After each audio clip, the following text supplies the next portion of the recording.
Le gala de ce soir existe grâce à l'ACREA, parce que c'est l'ACREA, l'Association des créatrices et créateurs de contenu du Québec, qui a su voir l'impact et l'importance de notre travail dans notre culture québécoise depuis le jour 1.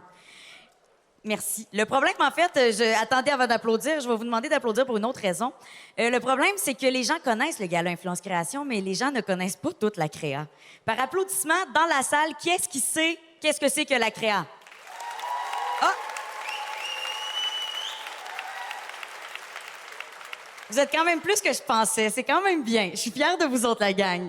Pour toutes les autres qui savent pas c'est quoi, la CREA, c'est ça. C'est une association qu'on a créée parce que ce qu'on veut, c'est améliorer notre milieu de travail. On veut faire en sorte qu'on ait des bonnes conditions de travail, qu'on soit reconnu, avoir une voix qui peut être portée quand il y a des problèmes avec le gouvernement, avec plein de trucs comme ça. Donc, nous autres, notre but, moi, je me suis impliquée dans la CREA. Je suis maintenant membre du conseil d'administration. Brag. Merci. Je m'occupe pas de l'administration, par exemple, là. Mais je suis membre du conseil d'administration depuis les 2 dernières années parce que j'aime beaucoup mon milieu de travail qui est l'influence. Et je me suis dit, si je m'implique, mon milieu va bien aller. Donc voilà, c'est avec beaucoup d'amour que je vous demanderai d'accueillir 2 personnes très importantes. On va avoir notre membre du conseil d'administration et porte-parole, Anto Tran, ainsi que la présidente de la CREA, Isabelle Bonin.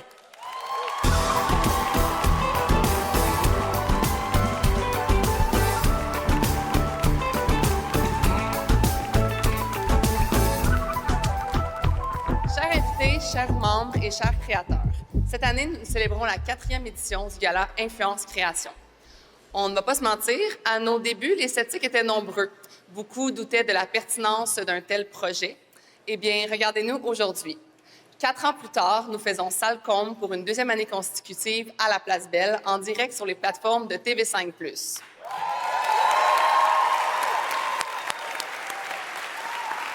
Cette immense réussite, nous la devons à nos bénévoles, nos partenaires, nos équipes, nos fournisseurs et notre diffuseur. Nous avons toutes les raisons d'être fiers de ce que nous avons bâti ensemble. L'idée de la CREA est arrivée lors de la 2e année du gala, vraiment dans une optique d'outiller les créateurs de contenu, de se rassembler, mais surtout d'assurer le rayonnement de notre industrie.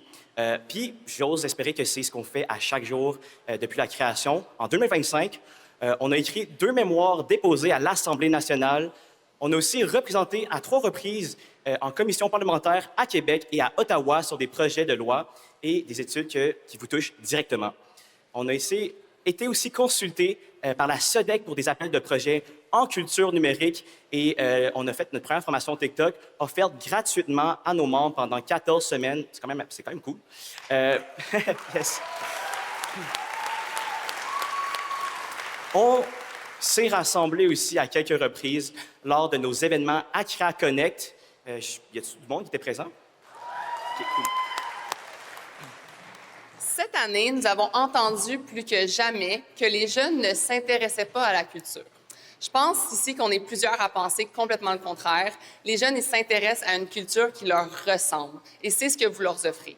Du contenu pertinent, drôle, éducatif, divertissant et rassembleur. Vous créez des vraies communautés de gens engagés.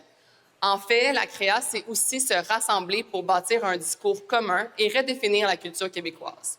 Parlant de culture, notre lauréat du prix Influence positive et rayonnement social est un créateur qui a su créer des vagues et faire exister cette culture numérique à travers des entrevues, des balados et un récent documentaire sur le sujet. Donc, félicitations à Mounir, maire de Laval.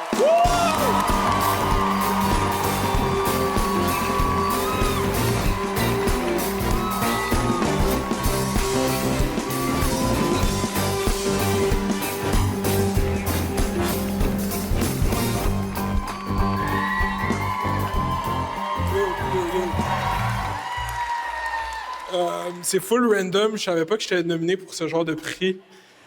Maintenant que je vous ai tous ici, je vais parler pendant 20 minutes. I guess merci à tout le monde depuis 2019 qui check qu'est-ce que je fais, qui engage avec ça. Il y a comme des ups, des downs, c'est fou. Merci à Daphné qui est ici.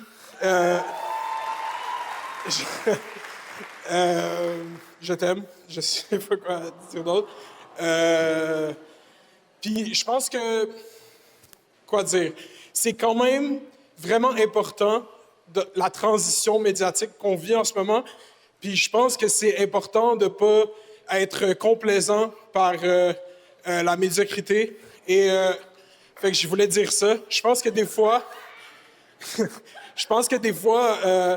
on veut tellement faire vite qu'on fait mal. Puis je pense qu'il faut être patient. Donc je vous encourage à faire ça. Et je sais même pas c'est quoi ce prix. Big shout-out à tout le monde qui a cliqué sur des vidéos. Shout-out à Laval. On est à Laval. Puis yo, actually, il faut que je dise de quoi. Yo, le Québec, c'est vraiment nice. Puis je pense que c'est important de tous s'unir.